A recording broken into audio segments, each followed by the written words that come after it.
Shane Beamer's coached a lot of college football in his lifetime, but tonight, after a 27-3 loss for South Carolina against an Ole Miss Rebel team that had just come off a loss against Kentucky last week, he said that was the most disappointed he's ever been as a head football coach. And it's not surprising because South Carolina coming in with a lot of momentum. 2 weeks to prepare for this game against the Rebels, fell flat and suffered a really bad-looking loss. Despite the score only being 24-point differential, it was a bad loss for South Carolina. And let's just start right there. Like Shane said after the game, was the most disappointed he was as a football coach after a game, and I can't really blame him, to be honest. It was just it felt like a game that Ole Miss really controlled from start to finish. You had the fake punt on the first offensive drive of the game for South Carolina that was unsuccessful.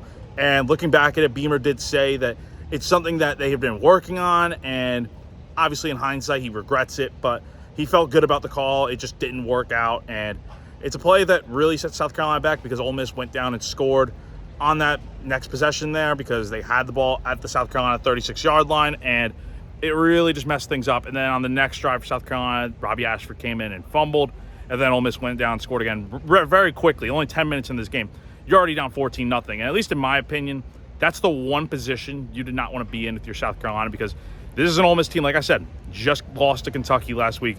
They're coming in here angry, fired up, and they showed it today. They were the better football team from start to finish today, and that is probably the most disappointing part for South Carolina because, again, like I said, you had 2 weeks to prepare for this game, and you really just didn't meet the task, I think, is the best way to put it. And there's a lot of reasons for that. The offense, 3 points isn't good enough. The first half was about as bad, I think, as a first half from South Carolina in general.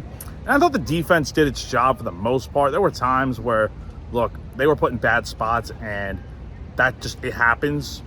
But there were also times where the defense gave up some plays and stuff. But overall, I think the defense did what it had to do. But the offense, like I was saying, just really, and I know the coaches and Lenore Sellers and all the players are going to say that it was a good effort and stuff. But when you put up only 3 points and the play calling was what it was, and you just really weren't able to convert on third downs. You had 6 sacks today. Wide receivers weren't getting open. It was just a real recipe for disaster in this game, and it's unfortunate because, again, like I said, this was a game you had a lot of momentum in. You really had a great weekend coming into this from a recruiting standpoint, but overall, again, Ole Miss just really dominated this game, and it didn't feel as close as maybe it did at times. But from a penalty standpoint, it was another issue for South Carolina. You know, they continue to say each week they're trying to figure it out. They're trying to fix these penalties and going to correct these mistakes, going to get better. But it's the same thing week after week. And I'm, not trying to be super blunt here, but that's what it is. I mean, it's 8 penalties for 80 yards. And the one penalty that stands out to me in an otherwise really good day for Dylan Stewart was the one on the tackle for a loss he had, or I think it was the sack. I can't remember. But it was the one penalty he had with, the little hand gun motion right over Jackson Dart. Like, why are you doing that? And you're down by a lot of points at that point. Why are you doing that? And it's a freshman mistake, but it's one you can't have. And look, penalties are not the reason why South Carolina lost this game. Let's just be clear on that. 8 penalties for 80 yards is not good enough. You had so many offsides penalties on third down, and that is a real issue that you have to correct it. I don't know how they're going to because we just haven't seen it, quite frankly. But I do think it's such a little thing that if you don't jump off sides, maybe you got to stop. It's a lot of things that South Carolina's got to correct here soon. And look, there's a lot of thoughts from this game. It's hard to remember everything right now. But again, tomorrow we're going to be going live for Sunday Reset with myself at some point tomorrow. Not sure what time yet, but we definitely will be going live. And I'll have a lot more of my thoughts in place by then and kind of talking about everything from this game because there is a lot to break down. And look, I think just retrospect on this game, it really was a disappointing loss for South Carolina. Like I said, 27-3.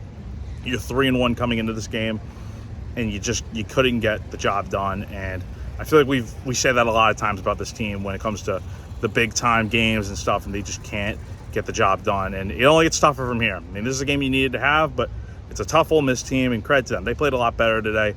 Now you go to Alabama next week, and that's not going to be an easy game because that's a pissed-off Alabama team that just lost to Vanderbilt of all teams. And even that Vanderbilt game later in the year for South Carolina is not going to be easy. No game from this point moving forward, besides Wofford, I would say is an easy game. So it's a real tough loss for South Carolina. Got to regroup, got to move on because you have a real tough 2-game road trip coming up against Alabama and then Oklahoma in 2 weeks. So that's going to do it for now from Williams-Brice Stadium. Like I said before, I'll be going live for Sunday Reset at some point tomorrow on Sunday to break down this game from start to finish, and we'll have a lot to talk about. So looking forward to chatting with you guys then. For GamecockCentral.com, I'm Jack Veltri.